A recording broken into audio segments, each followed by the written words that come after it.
পরস্পরে ঐক্যবদ্ধ থাকা এটাকে আমাদের জন্য আবশ্যক করে দিয়েছেন, নির্দেশ জারি করেছেন। আর বিচ্ছিন্ন হওয়া, বিভক্ত হওয়া এটাকে আমাদের জন্য হারাম করে দিয়েছেন। এই জন্য ঈমান সবসময় ঐক্যের আহ্বান করে। ঈমানদার সবসময় ঐক্যবদ্ধ থাকতে হয়, কারণ এটা ঈমানের দাবি। আল্লাহ সুবহানাহু ওয়া তাআলা বলেছেন, ওয়া'তাসিমু বিহাবলিল্লাহি জামিআন ওয়া লা তাফাররাকু। তোমরা আল্লাহর রশিকে সবাই মিলে আঁকড়ে ধরো, ওয়া লা তাফাররাকু, আর তোমরা বিচ্ছিন্ন হয়ো না, বিভিন্ন দলে দলে, গ্রুপে গ্রুপে বিভক্ত হয়ো না। ওয়াযকুরু নি'মাতাল্লাহি আলাইকুম, আর আল্লাহর নিয়ামতের কথা তোমরা স্মরণ করো। ইয কুনতুম আ'দাআ, যখন তোমরা শত্রু ছিলে। নবী করিম সাল্লাল্লাহু আলাইহি ওয়াসাল্লাম মদিনায় যখন এসেছেন,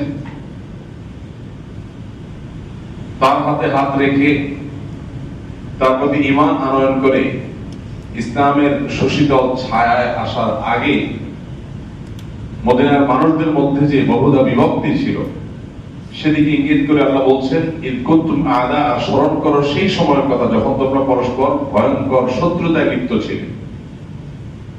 যুগ যুগ ধরে তোমরা এক গোত্র আরেক গোত্রের বিরুদ্ধে যুদ্ধে লিপ্ত ছিলে।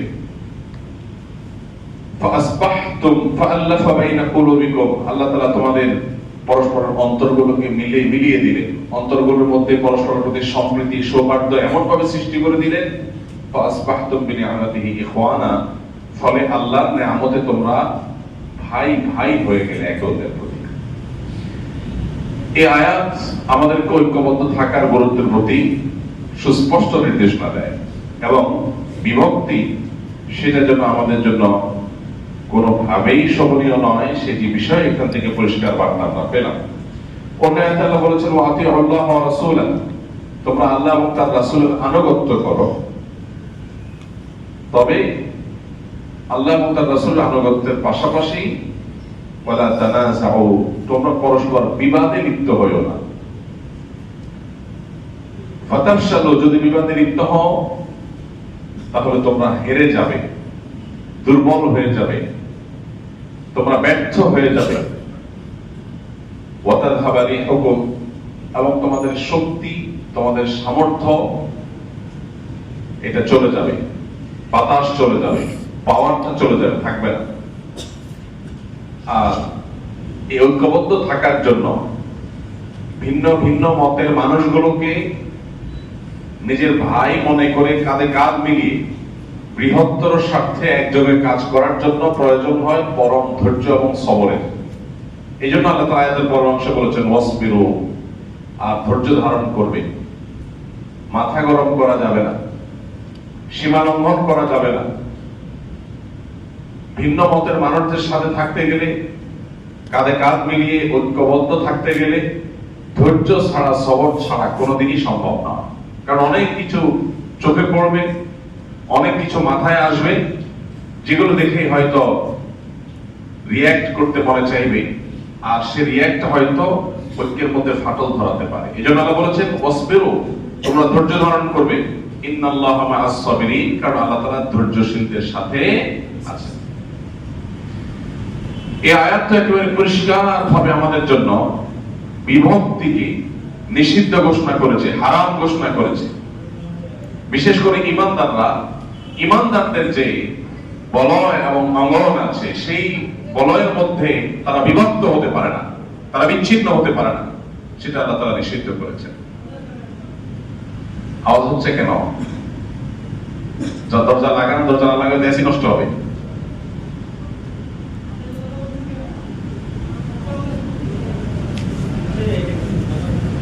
কি সমস্যা কি ওখানে? আর ভাই কি সমস্যা? যারা পরে আসবেন তারা উপরে দোতলা চলে যাবেন। এই জায়গাটাতে বসার জায়গা না, এটা হাঁটার জায়গা। এখানে বসছেন কেন? যারা এখানে বসছেন, একটা মানুষ যদি হঠাৎ অসুস্থ হয়ে যায় কিভাবে বের করবে তাকে? একজনের ওয়াশরুমের বেগ হবে, সে কিভাবে যাবে? রাস্তার মধ্যে বসার কোনো সুযোগ আছে? একই কথা কতবার বলতে হবে? যাদের ভেতরে বসার ইচ্ছা আছে তারা আগে কেন আসেন না? গ্লাস আছে দেখা যাচ্ছে, কিন্তু আমরা যদি দরজা খুলে রাখি এসি নষ্ট হবে না? এতটুকু জিনিসটা বোঝা দরকার।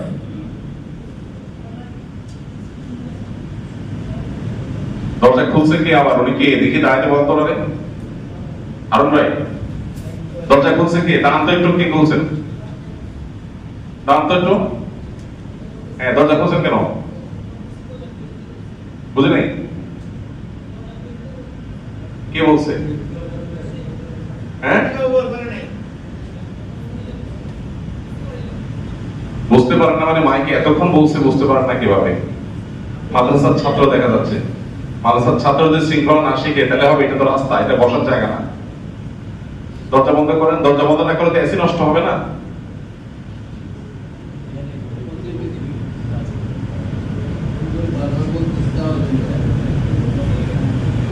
প্রত্যেক সপ্তাহে যদি একই কথা বলা লাগে।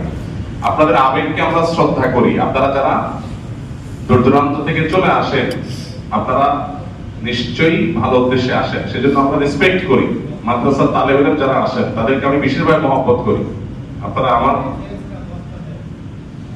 আমারই জাতি ভাই, ভবিষ্যৎ আলেম হবেন আপনারা, কিন্তু আপনারা শৃঙ্খলা সবাইকে শেখাবেন। আপনারা নিজেরা শৃঙ্খলা ভঙ্গ করলে হবে। ধরেন বসার জায়গা আছে, রাস্তার মধ্যে আমরা বসতে বারবার নিষেধ করি। এই যে ভিতরে রাস্তাটা রাখা আছে, বাইরে যদি রাস্তা না থাকে, একজন মানুষ অবজু চলে যাবে, সেটা যেতে হলে 5টা মানুষের গায়ে পা দিয়ে আঘাত করতে করতে যাইতে হবে, এটা তো সুন্দর না। আমরা শৃঙ্খলাটা রক্ষা করি। দোতলা, 3তলা, 4তলা পর্যাপ্ত জায়গা আছে। যারা ভেতরে বসতে চায় তারা যথেষ্ট আগে আসতে হবে। 10টা 11টার মধ্যে না আসলে ভেতরে জায়গা পাওয়া যাবে না। আর যা ওখানে ভলান্টিয়ার ভাই বসে আছে, তাদের সহযোগিতা করতে হবে। সে তো এখানে বেতন মুক্ত না, আল্লাহর জন্য কাজ করছে, গেটে বসে আছে, তার সহযোগিতা আপনারা না করলে কিভাবে হবে? জাযাকুমুল্লাহ খাইর। আমরা আশা করবো যে আপনারা দরজার সামনে রাস্তার জন্য একটু জায়গা খোলা রাখবেন, কারণ অনেক সময় দেখা যায় উপর থেকে মুয়াজ্জিন সাহেবদের আসা যাওয়া করতে হয়, হঠাৎ মাইকের সমস্যা হয়। রাস্তার জায়গাটা খোলা রাখলে মানুষকে পাও দিয়ে দিয়ে মানুষের উপর দিয়ে যেতে হয়, যেটা অন্যায়। জাযাকুমুল্লাহ খাইর। তো ভাই, যেটা বলছিলাম, আজ বিশেষ করে আমরা যে পরিস্থিতির মুখোমুখি, এই আয়াতটি যেন আমাদের আজকের বর্তমান প্রেক্ষাপটেই নাজিল হয়েছে, যেন আজকেই আল্লাহ তাআলা আয়াত নাজিল করেছেন। আয়াতটার অর্থের দিকে যদি আমরা লক্ষ্য করি, আবারও দেখব আল্লাহর আনুগত্য, রাসূলের আনুগত্য করা, ভালো কাজ করা, সেগুলো আপন জায়গায় করতে হবে, কিন্তু এগুলো করার পাশাপাশি আরেকটা জিনিস এডিশনালি আমাদের করতে হবে, তা হলো কোনোভাবে নিজেদের মধ্যে বিবাদ বিতণ্ডায় লিপ্ত হওয়া যাবে না। এটা একেবারে একটা পারিবারিক পর্যায় থেকে নিয়ে রাষ্ট্র বা আন্তর্জাতিক পরিমণ্ডল পর্যন্ত প্রত্যেকটা ক্ষেত্রের জন্য সমানভাবে প্রযোজ্য। একটা পরিবার যদি সুসংহত, সুসংগঠিত, শক্তিশালী এবং ভালো অবস্থানে থাকতে চায়, তাহলে পরিবারের সদস্যদের মধ্যে, ভাই বোনদের মধ্যে, স্বামী স্ত্রীর মধ্যে ভিন্ন ভিন্ন মত থাকা সত্ত্বেও ঐক্যবদ্ধ থাকার চেষ্টা করতে হবে। পরস্পরের শ্রদ্ধাশীলতা, এটার চর্চা করতে হবে, তা না হলে কোনোদিন একটা পরিবার সুসংহত থাকতে পারে না। ঠিক একইভাবে একটা মসজিদ ভিত্তিক মহল্লা, একটা মসজিদ ভিত্তিক সমাজ, এটা সমাজের মধ্যে আদর্শ সমাজ হতে পারবে, নিজেদের অবস্থানকে শক্তিশালী করতে পারবে যদি নিজেদের মধ্যে বিভিন্ন বিষয়ে মতভিন্নতা থাকবে, থাকাটাই স্বাভাবিক। সেই মতভিন্নতা থাকা সত্ত্বেও যদি একে অন্যকে ধারণ করে, একে অন্যের প্রতি রেসপেক্ট করে, একে অন্যের ভালো গুণগুলোকে দেখে খারাপগুলোকে ইগনোর করে যদি পাশে একে অন্যের থেকে চলতে পারেন, তাহলে সেই মসজিদ মহল্লা, এটা হবে আদর্শ মসজিদ মহল্লা। তাদের হবে সামাজিক অবস্থান অনেক শক্তিশালী। ঠিক একইভাবে একটি রাষ্ট্র তখনই শক্তিশালী হবে যখন রাষ্ট্রের ভিন্ন ভিন্ন বহু মত, বহু পথের মানুষগুলো তারা পরস্পরের প্রতি শ্রদ্ধাশীল থাকে, কেউ কাউকে খোঁচাখুচি না করে, কেউ কাউকে আঘাত না করে, বিভিন্ন মতের মানুষদেরকে ধারণ করতে পারে। এই জিনিসটা করা ছাড়া একটা রাষ্ট্র কখনো শক্তিশালী বা সুসংহত অবস্থানে যেতে পারে না। এটাই আল্লাহ তাআলা বলেছেন, ওয়ালা তানাজাউ, তোমরা পরস্পরের মধ্যে বিতণ্ডা, ঝগড়া, বিবাদে লিপ্ত হইও না। যদি হও ফাতাফশালু, তাহলে তোমরা ব্যর্থ হয়ে যাবে, জাতি হিসাবে তোমরা ব্যর্থ হয়ে যাবে। ইমানদারদেরকে বিশেষ করে আল্লাহ তাআলা লক্ষ্য করে বলেছেন, এটি সবার জন্য প্রযোজ্য, যে কেউই যদি নিজেদের মধ্যে বিতণ্ডা লিপ্ত হয় তাহলে তারা ব্যর্থ হয়ে যাবে, তারা হেরে যাবে। তাদের অস্তিত্ব তারা টিকাতে পারবে না, এবং এর ফলশ্রুতিতে তাদের শক্তিটা এটা শেষ হয়ে যাবে, বাতাস ফুরিয়ে যাবে। আর এটার জন্য প্রয়োজন হয় সবরের, ধৈর্যের। আল্লাহ তাআলা আমাদেরকে ধৈর্য দান করার তৌফিক দান করুন। ভাইরা আমার, আমরা অনেক ফরজের কথা শুনেছি, এই ফরজের কথা হয়তো অনেকেই শুনি নাই। সেটা হলো মুসলমানরা পরস্পরের প্রতি সহানুভূতিশীল থাকা এবং মুসলমানদের মধ্যে কোনো প্রকার বিচ্ছিন্নতা, বিভক্তি, গ্রুপ এগুলো সৃষ্টি না করে ঐক্যবদ্ধ থাকার চেষ্টা করা, এটা কিন্তু কোরআনের নির্দেশ এবং ফরজ। আর মুসলমানদের মধ্যে কোনো বিভক্তি সৃষ্টি করা এবং কোনো প্রকার বিচ্ছিন্নতা সৃষ্টি করা, গ্রুপ সৃষ্টি করা, এটা পরিষ্কারভাবে নিষিদ্ধ এবং হারাম। এই ফরজের সাথে আমরা হয়তো অনেকে পরিচিত না, যে ফরজের ব্যাপারে কোরআন বারবার আমাদেরকে স্মরণ করিয়ে দিয়েছে। নবী সাল্লাল্লাহু আলাইহি ওয়াসাল্লাম বারবার আমাদেরকে বলেছে। নবী সাল্লাল্লাহু আলাইহি ওয়াসাল্লাম বলেছেন, ইয়া আইয়ুহান নাস, হে লোক সকল, আলাইকুম বিল জামাআহ, তোমরা সবাই জামাতবদ্ধ, ঐক্যবদ্ধ থাকবে। ওয়া ইয়াকুম ওয়াল ফুরকা, আর তোমরা বিচ্ছিন্ন হবে না। এখানে জামাতবদ্ধ হওয়ার মানে কোন একটা দল বা কোন একটা গ্রুপ এটার সাথে সম্পৃক্ত হওয়াটা এই আয়াতে, এই হাদিসের উদ্দেশ্য না। বলে এই হাদিসের উদ্দেশ্য হলো মুসলমানদের যে মৌলিক আদর্শ আছে, মুসলমানদের সাধারণ যে চিন্তা এবং দর্শন আছে, সেই মুসলমানদের সাধারণ স্রোত, ফ্লো, এটার বাইরে না যাওয়া।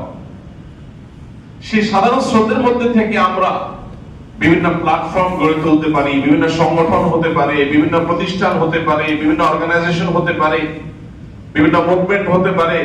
প্রত্যেকে যার যার চিন্তাধারা, প্রত্যেকে যার যার আদর্শ, তিনি যেটাকে সঠিক মনে করছেন সেটার আলোকে যে পদ্ধতিতে কাজ করলে ইসলাম এবং মুসলিমদের স্বার্থ রক্ষা হবে বলে মনে করছেন, সেই পদ্ধতি তিনি আগালেন। এবং এর বাইরে অন্য কোনো পদ্ধতির সাথে তার ভিন্ন মত থাকতে পারে, সেটাও তিনি নিয়মতান্ত্রিক যথাযথভাবে বললেন, এতে কোনো দোষ নেই। এবং এইভাবে সুসংগঠিত থাকতেও নিষেধ নেই। কিন্তু এই হাদিসে যে আমাদেরকে বলা হয়েছে যে তোমরা সবাই মিলেমিশে ঐক্যবদ্ধ থাকবে, সে ঐক্যবদ্ধ থাকা বলতে মুসলিমদের বৃহত্তর যে ঐক্য, সেটার কথা বলা হচ্ছে। অতএব এই বিষয়টা আজ আমাদেরকে বিশেষভাবে নজর দিতে হবে, গুরুত্ব আরোপ করতে হবে। ভাইরা আমার, নোমান ইবনে বাশির রাদিয়াল্লাহু তাআলা আনহু একটা হাদিস রয়েছে, তিনি বলেছেন আল জামাআতু, নবী সাল্লাল্লাহু আলাইহি ওয়াসাল্লাম বলেছেন আল জামাআতু রাহমাহ ওয়াল ফুরকাতু আযাব। যে কোনো জাতি, আমরা আবারও বলছি, যদি এটি ইসলাম এবং মুসলমানদের বৃহত্তর জামাতকে, বৃহত্তর মুসলমানদের পুরো শক্তিকে বোঝানো হয়েছে, কিন্তু এটার ইমপ্লিমেন্টেশন যেই লেভেলে, যেই লেয়ারে, যেই পর্যায়ে হবে, সেখানে সুফল পাওয়া যাবে। একটা পরিবার যদি এটার উপর আমল করে, যেটা বলছিলাম একটু আগে, তাহলে পরিবার তার সুফল পাবে। ভাইদের মধ্যে বিভিন্ন বিষয় মত পার্থক্য থাকতে পারে, কিন্তু তারা বৃহত্তর স্বার্থে ঐক্যবদ্ধ, কাঁধে কাঁধ মিলিয়ে কাজ করে, এই ফ্যামিলিকে কেউ দুর্বল করতে পারবে না। সমাজে তারা মাথা উঁচু করে দাঁড়াতে পারবে। একটা সমাজ, একটা এলাকা, একটা মহল্লা, সেখানে বিভিন্ন মতের মানুষ আছে, সবাই যার যার মতের চর্চা করে, সবই ঠিক আছে, কিন্তু এরপরও মহল্লার বৃহত্তর স্বার্থে তারা সবাই ঐক্যবদ্ধ হয়ে কাজ করে, এদেরকেও কেউ দমিয়ে রাখতে পারবে না। ঠিক একইভাবে একটা জাতির উন্নতি, অগ্রগতি, সফলতার চূড়ান্ত শর্ত হলো তাদের ঐক্যবদ্ধ থাকা, বিভিন্ন মত এবং পথের মানুষদেরকে ধারণ করতে পারা, প্রত্যেকে যার যার মতের চর্চা করা সত্ত্বেও বৃহত্তর স্বার্থে ঐক্যবদ্ধ থাকা, এবং ঐক্যে ফাটল ধরতে পারে, ঐক্য নষ্ট হতে পারে সেরকম কথা, সেরকম কাজ পরিহার করা। বৃহত্তর জনগোষ্ঠীর বাইরে, বৃহত্তর জনগোষ্ঠীর চিন্তাধারার বাইরের কোনো কিছুকে পুশ করার চেষ্টা করলে ঐক্য বিনষ্ট হবে। এই বিষয়গুলোকে কোরআন হাদিস বারবার করে অ্যাড্রেস করেছে। দেখুন, ইসলাম এমন এক শাশ্বত জীবন বিধান, আপনার জীবনে, সেটা ব্যক্তি জীবন হোক, পারিবারিক, সামাজিক, রাষ্ট্রীয় কিংবা আন্তর্জাতিক জীবন হোক, যেই কোনো পর্যায়ে আপনি কোনো সংকটে নিপতিত হবেন, আপনি কোরআন খুলবেন, সুস্পষ্ট সমাধান পেয়ে যাবেন। আজ আমরা যে সংকটের মুখোমুখি, আজ আমরা যে আশঙ্কায় প্রত্যেকটা মানুষ করছি যে আমাদের ঐক্যে ফাটল হয়ে যাচ্ছে কিনা, আমরা বিচ্ছিন্ন হয়ে যাচ্ছে কিনা, আমরা দুর্বল হয়ে যাচ্ছি কিনা, কোরআন সে কথা 1450 বছর আগে বলে গেছে। কি করলে আমরা দুর্বল হয়ে যাব, কি করলে আমরা শক্তিশালী থাকব। শুধু প্রয়োজন সেটার উপরে আমল করা। আল্লাহ আমাদেরকে আমল করার তৌফিক দান করুন। ভাইরা আমার, নবী করিম সাল্লাল্লাহু আলাইহি ওয়াসাল্লামের আরেকটি হাদিস সহিহ মুসলিমে বর্ণিত হয়েছে। সে হাদিসে নবী সাল্লাল্লাহু আলাইহি ওয়াসাল্লাম ইরশাদ করেছেন, ইন্নাল্লাহা ইয়ারদা লাকুম সালাসা ওয়া ইয়াকরাহু লাকুম সালাসা। আল্লাহ রাব্বুল আলামিন তোমাদের তিনটা কাজকে পছন্দ করেন আর তিনটা কাজকে অপছন্দ করেন। কোন তিনটা কাজ আল্লাহ পছন্দ করেন? ফায়ারদা লাকুম, আল্লাহ চান, পছন্দ করেন, আনতা আবুদুহু ওয়া লা তুশরিকু বিহি শাইআ, আল্লাহর ইবাদত করবে, আল্লাহর সঙ্গে কাউকে শরীক করবে না, পার্টনার সাব্যস্ত করবে না, শিরক করবে না। এটা হলো আল্লাহর পছন্দনীয় কাজ। দ্বিতীয়ত হলো ওয়াতাসিমু বিহাবলিল্লাহি জামিআ, আল্লাহর রশিকে সবাই ঐক্যবদ্ধভাবে আঁকড়ে ধরো, কোরআন এবং সুন্নাহকে ঐক্যবদ্ধভাবে আঁকড়ে ধরো, ইসলামকে ঐক্যবদ্ধভাবে ধারণ করো। তিন নম্বর হলো ওয়ালা তাফাররাকু, কোন প্রকার বিচ্ছিন্ন হইও না, নিজেরা বিভিন্ন গ্রুপে বিভক্ত হয়ে যেও না। এই তিনটা কাজ আল্লাহ পছন্দ করেন। আর যে তিনটা কাজ আল্লাহ অপছন্দ করেন সেগুলো কি? ওয়ায়াকরাহু লাকুম কিল ওয়া কাল ওয়া কাসরাতাস সুআল ওয়া ইদাআতাল মাল। আর যে তিনটা কাজকে আল্লাহ পছন্দ করেন তার প্রথম হলো কিল ওয়া কাল, কোন অথেন্টিক সোর্স ছাড়া কে কি বলেছে, কে কি ভেবেছে, মানুষের সম্পর্কে প্রপাগান্ডা, বিভিন্ন রকমের গুজব বা আনঅথেন্টিক সোর্স থেকে পাওয়া তথ্যের ভিত্তিতে মন্তব্য করে বেড়া, এটা আল্লাহ পছন্দ করেন, এটা আল্লাহ পছন্দ করেন না। আর সোশ্যাল মিডিয়ার চতুর্দিকে দেখবেন এটার সয়লাভ চলছে, কে কি বলছে, কে কি ভাবছে, কার উদ্দেশ্য কি ছিল, অহেতুক এই সমস্ত বিষয়গুলোর পিছনে পড়ে থাকা, এটা আল্লাহ পছন্দ করেন না। দ্বিতীয়ত হলো ওয়াকাসরাতাস সুআল, বেশি বেশি প্রশ্ন করা, বেশি বেশি ইতিবাচক পজিটিভ যথাযথ প্রশ্ন করলে সেটা নিন্দনীয় নয়। এখানে বেশি বেশি প্রশ্ন বলতে অহেতুক, অবান্তর, অপ্রাসঙ্গিক, অজাগায় এবং নিয়ম বহির্ভূত প্রশ্ন করা, অসৎ উদ্দেশ্যে প্রশ্ন করা, এটাকে আল্লাহ পছন্দ করেন। আর তৃতীয়ত হলো ইদাআতাল মাল, সম্পদ নষ্ট করা, সম্পদ অপচয় করা, সম্পদ নষ্ট করা, সম্পদ হানি করা, ভাঙচুর করা, অহেতুক সম্পদের ক্ষতি করা, এটা আল্লাহ তাআলা অপছন্দ করেন। তাহলে হাদিস থেকে আমরা বুঝলাম আল্লাহর পছন্দনীয় কাজের তালিকায় দুটি বিষয় বিশেষভাবে রয়েছে। এক হলো ঐক্যবদ্ধ থাকা, আর দ্বিতীয়ত হলো বিচ্ছিন্ন না হওয়া। যারা বিচ্ছিন্ন হয় না, এই মানুষগুলোকে আল্লাহ তাআলা পছন্দ করেন। ভাইরা আমার, বিভিন্ন মত, বিশেষ করে ভিন্ন মতের মানুষের সাথে চলতে পারা, এটা বিরাট বড় একটা যোগ্যতার ব্যাপার। এটা সবাই পারে না। আপনার সাথে আমার বিভিন্ন বিষয়ে মত পার্থক্য আছে, এরপরও আপনার সাথে আমি ঐক্যবদ্ধভাবে কোনো কাজ করতে পারছি, এটা হলো বিশাল বড় যোগ্যতার ব্যাপার। এই যোগ্যতা অর্জন করা ছাড়া পৃথিবীতে কেউই পরিপূর্ণভাবে সাকসেস হতে পারে না। আপনি একটা ব্যবসা পরিচালনা করবেন, আপনার ব্যবসায়িক পার্টনারের সাথে আপনার বিভিন্ন বিষয়ে মতভিন্নতা থাকতে পারে। আল্লাহ তাআলা বিভিন্ন রুচি দিয়ে মানুষকে সৃষ্টি করেছেন, কিন্তু এরপরও আপনার ব্যবসার স্বার্থে তার সাথে ঐক্যবদ্ধ থাকতে পারাটা, এটা একটা যোগ্যতার ব্যাপার। এই যোগ্যতা যদি উভয় পার্টনার বা সব পার্টনারদের মধ্যে না থাকে, তাহলে তারা সাকসেস হয় না। ঠিক একইভাবে একটা রাষ্ট্র, একটা সমাজ, এটা গঠন করতে গিয়ে সমাজের সমস্ত সদস্যরা, মানুষগুলো, তারা যদি ঐক্যবদ্ধ না থাকে, তাদের নেতৃবৃন্দ যদি তাদেরকে ঐক্যবদ্ধ রাখতে না পারেন, বিশেষ করে জাতীয় স্বার্থে, তাহলে সেই জাতি সারা জীবন বিদেশিদের, ভিনদেশিদের, ভিন ধর্মের, ভিন জাতির গোলামি করা ছাড়া তাদের কপালে আর কিছু জুটতে পারে না। আল্লাহ রাব্বুল আলামিন আমাদেরকে ঐক্যবদ্ধ থাকার গুরুত্বকে বোঝার তৌফিক দান করুন। ভাইরা আমার, নবী করিম সাল্লাল্লাহু আলাইহি ওয়াসাল্লাম একটা হাদিসে প্রসঙ্গ উল্লেখযোগ্য, তিনি বলেছেন লা তাবাগাদু ওয়া লা তাহাসাদু ওয়া লা তাদাবারু ওয়া কুনু ইবাদাল্লাহি ইখওয়ানা। তোমরা একে অন্যের সাথে শত্রুতা, বিদ্বেষে লিপ্ত হইও না, এবং তোমরা একে অন্যের প্রতি হিংসা পরায়ণ হইও না, একে অন্যের পেছনে লেগেও না। তোমরা পরস্পরের ভাই হয়ে থাকো, আল্লাহর বান্দা হয়ে থাকো, ঈমানদারদেরকে লক্ষ্য করে আল্লাহ বলেছেন। অতএব এই হাদিসগুলো আজ আমাদের জন্য খুবই গুরুত্বপূর্ণ। বিশেষ করে আজকের সমাজ বাস্তবতায় এই হাদিস বড় অসহায় একটা অবস্থানের মতো। অর্থাৎ এই হাদিসকে কেউ খুব একটা গুরুত্বের সাথে আমলে নেয় না। হিংসা আজ আমাদের সবচেয়ে পছন্দের আইটেম। পরস্পরের সাথে লেগে থাকা, একজন আরেকজনের সাথে শত্রুতা করা, অসুস্থ প্রতিযোগিতা এবং কম্পিটিশনে লিপ্ত হওয়া, এটা আমাদের নিত্য নৈমিত্তিক একটা বিষয় পরিণত হয়েছে। সেটা ধর্মীয় প্রতিষ্ঠান, মসজিদে, মাদ্রাসাতে যেমন হয়, সেটা আমাদের পরিবার এবং সমাজের ক্ষুদ্র ক্ষুদ্র পরিসরে যেমন হয়, আমাদের রাষ্ট্রীয় পর্যায়ে, আন্তর্জাতিক পর্যায়ে সেগুলো আরো বেশি হয়, এবং সেটাই আমাদের দুরবস্থার অন্যতম কারণ। নবী করিম সাল্লাল্লাহু আলাইহি ওয়াসাল্লাম বলেছেন, আল কুফরু মিল্লাতুন ওয়াহিদা, সমস্ত কুফরি শক্তি, মুসলিম বিরোধী শক্তি, তারা এক, ঐক্যবদ্ধ। আপনি লক্ষ্য করবেন যে মুসলিমদের স্বার্থ বিরোধী বিষয়ে কাজ করার ক্ষেত্রে তারা পরস্পরের সহযোগী। এত নির্লজ্জ এবং এত নিকৃষ্ট অবস্থান তারা নিচ্ছে। মানবতা বিরোধী অপরাধ হচ্ছে, মানুষ খুন হচ্ছে, শত শত শিশু নিহত হচ্ছে, দুর্ভিক্ষে মানুষ মারা যাচ্ছে, সেখানে ত্রাণে গাড়ি ঢুকতে দেওয়া হচ্ছে না, নীরবে সব সমর্থন করে যাচ্ছে। অতিথি ডেকে এনে তাদেরকে লাঞ্ছিত করছে, অপমানিত করছে, মিডিয়ার সামনে শত শত গোটা বিশ্বের মানুষের সামনে তাদেরকে নাজেহাল করে ছাড়ছে।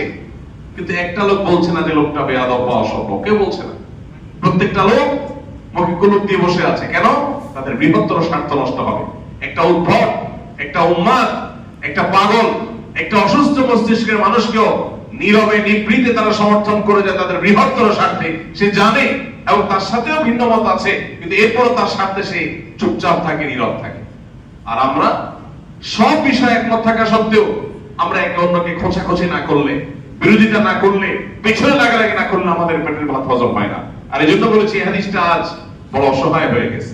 এই হাদিসের কোনো বাস্তবায়ন আমাদের জীবনে খুব একটা দেখা যায় না, লক্ষ্য করা যায় না। এই জন্য ভাইরা, অন্যান্য ফরজের সাথে, অন্যান্য আমলের সাথে এই আমলটা, এই ফরজটার প্রতি আমাদের বিশেষভাবে মনোযোগী হতে হবে। তা হলো ঐক্যবদ্ধ থাকার চেষ্টা করা। আল্লাহ আমাদের সেই তৌফিক দান করুন। এই মসজিদ আমাদেরকে ঐক্যবদ্ধ থাকার শিক্ষা দেয়, এই নামাজ আমাদেরকে ঐক্যবদ্ধ থাকার শিক্ষা দেয়। দেখুন, আপনি যখন নামাজের কাতারে দাঁড়িয়েছেন, আপনার প্রতিবেশী যার সাথে আপনার গন্ডগোল হতে পারে, নামাজের তার পাশেই আপনি দাঁড়িয়ে নামাজ পড়ছেন, কাঁধে কাঁধ মিলিয়ে একটা কাতারে দাঁড়াতে পারা সহজ কথা না। সে কাজটা নামাজ করছে। আপনি আরেকটা ইসলামিক দল, তাদের আইডিওলজির সাথে আপনার ভিন্ন মত আছে, এরপরও আপনারা নামাজের জামাতে কাঁধে কাঁধ মিলিয়ে দাঁড়াচ্ছে। এটা ঐক্যের শিক্ষা দেয় যে মত ভিন্ন হতে পারে, কিন্তু নামাজ আমাকে একত্র করছে, আমাকে পাশাপাশি দাঁড়াতে উৎসাহিত করছে, উদ্বুদ্ধ করছে, এবং ফাঁকা জায়গা রাখতে নিষেধ করছে। নবী সাল্লাল্লাহু আলাইহি ওয়াসাল্লাম বলেছেন, খায়রুকুম আলিয়ানুকুম মানাকা ফিস সালাহ, তোমাদের ভিতরে সবচেয়ে ভালো মানুষ হলো তারা যারা নামাজের মধ্যে পাশের নামাজি ভাইয়ের জন্য তার কাঁধকে কোমল করে দেয়, হার্ড করে, অর্থাৎ অন্য ভাইকে ধারণ করে, তাকে জায়গা করে দেয়। আপনি ভিন্ন মতের মানুষকে নামাজের মধ্যে ঐক্যবদ্ধ করছেন, মসজিদ থেকে বের হয়ে দুইজনের দুইটা ক্যামেরা বানাচ্ছেন, দুইজন দুজনের বিরুদ্ধে করছেন, শত্রুতা করছেন। ভাইরা আমার, এই জন্য এইটার চর্চা আমাদের সমাজে, আমাদের ব্যক্তিতে, আমাদের ভেতরে অনেক বেশি বাড়াতে হবে। আল্লাহ আমাদের সবাইকে সে তৌফিক দান করুন। আজ আমরা কিভাবে ঐক্যবদ্ধ থাকবো সেই সূত্র আমরা খুঁজে বেড়াচ্ছি। পৃথিবীর মানুষকে ঐক্যবদ্ধ থাকার সবচেয়ে বড় শিক্ষা দিয়েছেন যিনি, তিনি হলেন মুহাম্মদ সাল্লাল্লাহু আলাইহি ওয়াসাল্লাম। এটা কথার কথা নয়। তিনি শুধুমাত্র থিওরি দিয়ে ক্ষান্ত হন নাই, তিনি যে জীবন দর্শন উপস্থাপন করেছেন বিশ্ববাসীর কাছে, সেটা আল্লাহর দেওয়া জীবন দর্শন। সেই জীবন দর্শনের প্রত্যেকটা বিষয় তিনি যেমন থিওরি দিয়েছেন, সেটার বাস্তবায়ন তিনি করেছেন, সেটার প্রয়োগ তিনি করেছেন, দৃষ্টান্ত তিনি স্থাপন করেছেন। পৃথিবীর ইতিহাসের অন্যান্য মনীষী যারা মানুষের জীবন দর্শনে বিভিন্ন থিওরি দিয়ে গেছেন, জীবনে নিজে কোনোদিন বাস্তবায়ন করেন নাই। রাষ্ট্রবিজ্ঞান নিয়ে তার অনেক ভাবনা আছে, সেগুলো রেখে গেছেন, কিন্তু তিনি কখনো রাষ্ট্র চালায়া সেটার বাস্তবায়ন করে তিনি দেখাতে হয়তো পারেন নাই। কিন্তু মুহাম্মদ সাল্লাল্লাহু আলাইহি ওয়াসাল্লাম এমন একজন মানুষ, তিনি যা বলেছেন সেটা নিজে করে দেখিয়েছেন। এরকম আরেকটা নজির আপনি পৃথিবীতে হয়তো খুঁজে পাওয়া কঠিন হবে। ভাইরা আমার, কিভাবে আমরা ঐক্যবদ্ধ থাকবো তার সবচেয়ে বড় এক্সাম্পল, সবচেয়ে বড় উদাহরণ মুহাম্মদ সাল্লাল্লাহু আলাইহি ওয়াসাল্লাম। আমরা শুরুতে যে আয়াত তেলাওয়াত করছি, সেই আয়াতে কিন্তু সেই সূত্র রয়েছে। আল্লাহ রাব্বুল আলামিন বলেছেন, ওয়াযকুরু নি'মাতাল্লাহ, হে মদিনাবাসী, হে মুসলমানেরা, তোমরা আল্লাহর সেই নিয়ামতের কথা স্মরণ করো। ইন কুনতুম আ'দা, যখন তোমরা পরস্পরের শত্রু ছিলে। আউস খাজরাজ, বনু কুরাইজা, বনু নাজির, মক্কার গোত্রগুলো পরস্পরের সাথে এমন ভাবে বিদ্বেষ শত্রুতায় লিপ্ত হয়েছে, যুগ যুগ ধরে তারা যুদ্ধ করেছে। বাবা মারা যাওয়ার সময় ছেলেকে ওসিয়ত করে যেত যে আমি আমার অমুক গোত্র যারা আমার শত্রু তাদের থেকে প্রতিশোধ পরিপূর্ণ নিয়ে তাদেরকে সমরে শেষ করে যেতে পারলাম না, আমি চলে যাচ্ছি, তোমার কাঁধে দায়িত্ব দিয়ে গেলাম, তুমি বাকি কাজ করবা। সেই ছেলে আবার মরার সময় তার সন্তানকে ওসিয়ত করে যেত। এই ছিল যাদের ট্র্যাডিশন। আল্লাহ বলেছেন ফাআল্লাফা বাইনা কুলুবিকুম, তোমাদের মধ্যে বহুদা বিভক্ত জাতিকে আল্লাহ তাআলা একত্র করে দিলেন। কি রকম একত্র করে দিলেন? আউস এবং খাজরাজ উভয় গোত্রের মানুষেরা নবী সাল্লাল্লাহু আলাইহি সাল্লামের নেতৃত্বে একই প্লেটে দস্তরখানে বসে তারা খাবার খেয়েছেন এবং কাঁধে কাঁধ মিলিয়ে কান্নাহুম বুনিয়ানুম মারসুস, সীসা ঢালা প্রাচীরের মতো তারা একে অন্যের সাথে কাঁধে কাঁধ মিলিয়ে আল্লাহর রাহে লড়াই করেছেন, জিহাদ করেছেন। যেখানে পরস্পরে তারা যুদ্ধে লিপ্ত ছিলেন সেখানে তাদের সব শক্তিগুলো এক হয়ে গেল। মিরাকল কি ছিল? মুহাম্মদ সাল্লাল্লাহু আলাইহি সাল্লামের যোগ্য নেতৃত্ব। তিনি যখন মদিনায় এসেছেন, মদিনায় ইহুদিদের বসবাস ছিল, মদিনার স্থানীয় অরিজিনাল যারা তাদের বসবাস ছিল, আশেপাশে বেদুইনদের বসবাস ছিল। এখন আবার নবী সাল্লাল্লাহু আলাইহি সাল্লামের নেতৃত্বে মক্কা থেকে শত শত হাজারো মানুষ শরণার্থী হয়ে এসেছে, আশ্রয় প্রার্থী হয়ে এসেছে, মদিনায় অতিথি হয়ে এসেছে, তাদের বসবাস শুরু হয়েছে। তাহলে চারটি শ্রেণীর মানুষের বসবাস মদিনায় ছিল। একদিকে ইহুদি, অপরদিকে মদিনার যে মানুষগুলো তারা আদি এবং প্রাচীন মুশরিকরা, আবার অপরদিকে বেদুইনরা মদিনার আশেপাশে ছোট ছোট গোত্রে যারা বিভক্ত ছিল। এবং চতুর্থ শ্রেণীর মানুষ ছিলেন মক্কা থেকে নবী সাল্লাল্লাহু আলাইহি ওয়াসাল্লামের নেতৃত্বে আসা মুহাজির সাহাবীরা। চারটা ভিন্ন ভিন্ন গ্রুপের ভিন্ন ভিন্ন জাতি একটা রাষ্ট্রে বসবাস করতে গিয়ে কত রকমের ভেজাল হওয়ার কথা, গন্ডগোল হওয়ার কথা। নবী সাল্লাল্লাহু আলাইহি ওয়াসাল্লাম অত্যন্ত বলিষ্ঠ হাতে সেটাকে দমন করে ঐক্যের এমন এক প্রাচীর তৈরি করেছেন, মানব ইতিহাসে হয়তো আর কারোর দ্বারা সেরকম ঐক্যের প্রাচীর তৈরি করা সম্ভব হবে না। তিনি ইতিহাসে যে মদিনা সনদ, এটা যে তিনি রচনা করেছেন, কেন করেছেন? মদিনাবাসীকে ঐক্যবদ্ধ রাখবার জন্য, সবাইকে ঐক্যবদ্ধ রাখার জন্য সর্বোচ্চ ছাড় তিনি দিয়েছেন। মক্কা থেকে যারা এসেছেন তারা যেন মদিনা রাষ্ট্রের অর্থনীতির উপরে কোনো প্রভাব না ফেলে। এতগুলো মানুষ বাহির থেকে আসছে যাদের ঘর নাই, বাড়ি নাই, ব্যবসা নাই, বিজনেস নাই, কাজ নাই, তাহলে তারা আসার কারণে মদিনাবাসী কোনো অসুবিধা যেন না হয়, তাদেরকে নবী সাল্লাল্লাহু আলাইহি ওয়াসাল্লাম নিজস্ব ব্যবসা বাণিজ্য এবং নিজস্ব উদ্যোগ এগুলো গড়ে তোলার জন্য উৎসাহ দিয়েছেন। সবাই বাজারে বাজারে গিয়েছে, নিজস্ব উদ্যোগ তারা তৈরি করেছে, নতুন নতুন ব্যবসা স্থাপন করেছে, বরং মদিনা রাষ্ট্রের অর্থনৈতিক চাকাকে আরো সচল করতে ভূমিকা রেখেছেন। এই ছিল নবী সাল্লাল্লাহু আলাইহি ওয়াসাল্লামের বলিষ্ঠ নেতৃত্ব। ইহুদিরা ঝামেলা করতে পারে, তাদের সাথে আগেই লিখিত চুক্তি করে ফেলেছেন, যাতে তারা গাদ্দারি করলে তাদের চুক্তির আলোকে তাদের বিরুদ্ধে অ্যাকশন নেওয়া যায়।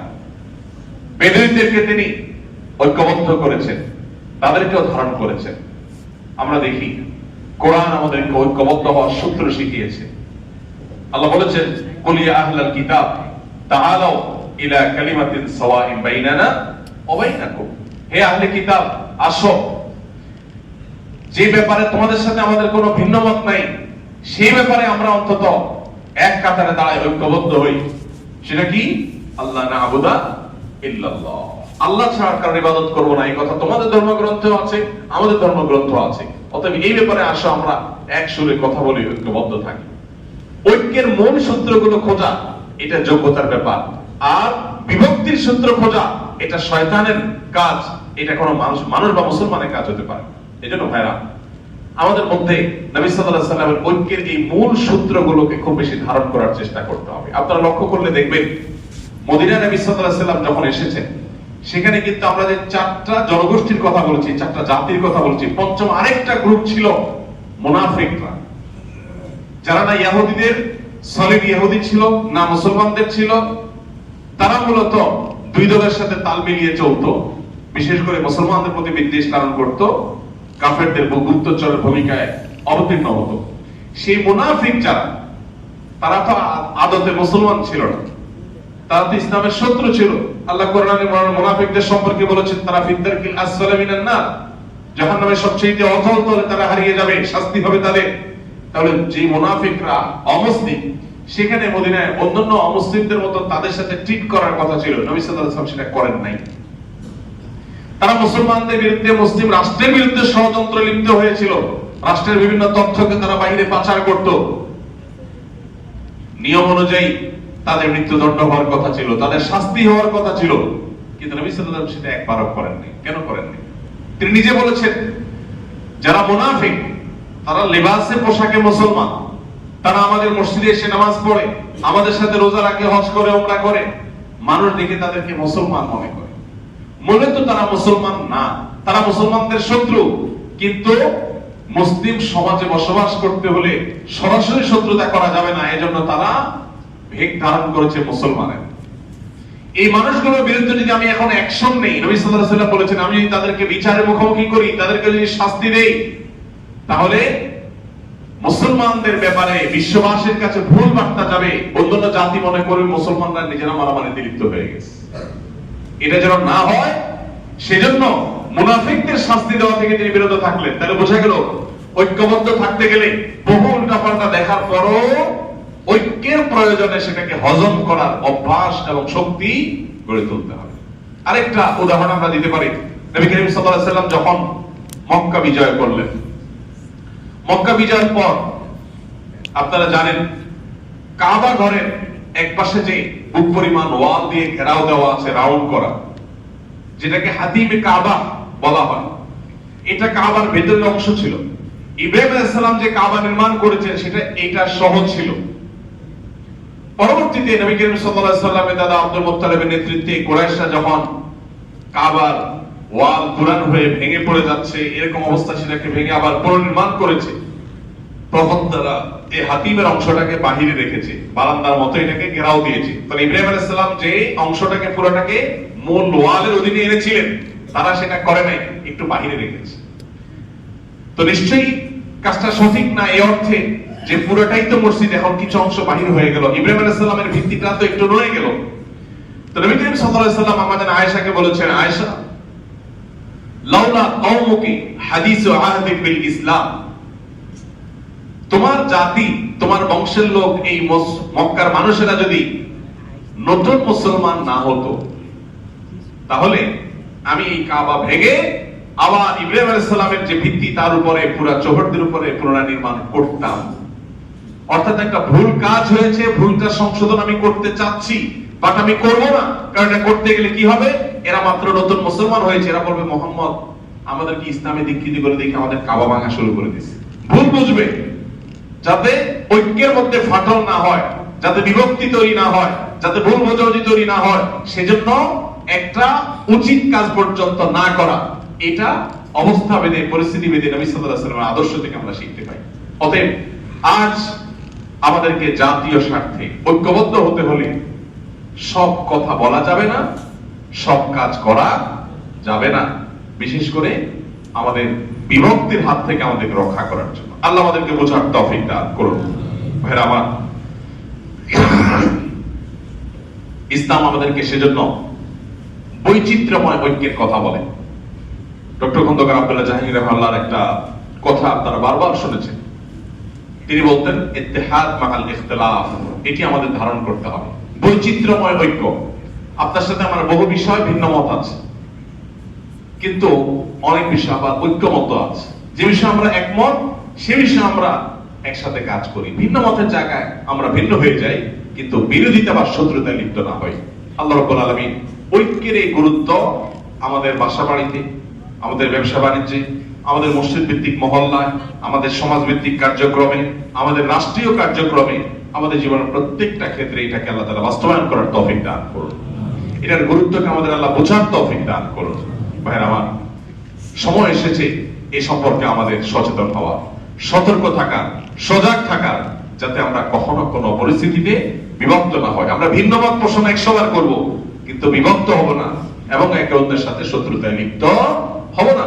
শয়তান সে আমাদেরকে পরস্পরের মুখোমুখি করে দেয়, আমাদের পরস্পরকে শত্রু হিসেবে দেখায়। মূল শত্রু আমাদের দৃষ্টির আড়ালে থেকে যায়। শত্রুগুলো ক্ষয় হয় নিজেদের বিরুদ্ধে। আমরা আমাদের কমন শত্রু আছে, যে আপনারও শত্রু আমারও শত্রু, আপনার সাথে আমার ভিন্ন মত আছে, কিন্তু আপনারও শত্রু আমারও কমন যে শত্রু আছে তার বিরুদ্ধে আমাদের ঐক্যবদ্ধ লড়াই চালানো দরকার, সেটা আমরা চালাচ্ছি না। বিশেষ করে আমাদের মতো দুর্বল দেশের মানুষগুলোকে ভিনদেশীরা, বিজাতিরা তারা আমাদেরকে বিভক্ত করে এবং ডিভাইড এন্ড রোল গেম তারা খেলে আমাদের ব্যাপারে। আমরা জানি সবাই, কিন্তু এরপরও আমরা ফাঁদে পা দিই। আমাদের মধ্যে তারা বিভক্তি সৃষ্টি করে সেখানে সে তারা মৌলগিরি মাতবরি করে, এবং আমরা কোমরটা সোজা করে আজ পর্যন্ত 50 বছর বয়স হয়েছে আমাদের, এই দেশটা আমরা এখনো দাঁড়াতে পারিনি। এর অন্যতম কারণ হলো আমাদের এই বিভক্তিগুলো, এই বিরোধগুলো, আমাদের এই পারস্পরিক যে লড়াই, এটা আমাদেরকে এগোতে। আল্লাহ রাব্বুল আলামিন আমাদেরকে সহনশীল হওয়া, ধৈর্যশীল হওয়া এবং ভিন্ন মতের মানুষকে ধারণ করার মতো শক্তি দান করুন, এবং জাতীয় স্বার্থে, বিশেষ করে যে একজন মুসলমান হিসেবে দ্বীনের স্বার্থে সকল ইমানদারদের সাথে ঐক্যবদ্ধ থাকা, ভিন্ন ভিন্ন মত থাকা সত্ত্বেও প্রত্যেককে ধারণ করে চলার তৌফিক আল্লাহ আমাদের সবাইকে দান করুন। জাযাকুমুল্লাহু খাইরান ওয়া আখিরু দাওয়ানা আলহামদুলিল্লাহি রাব্বিল আলামিন।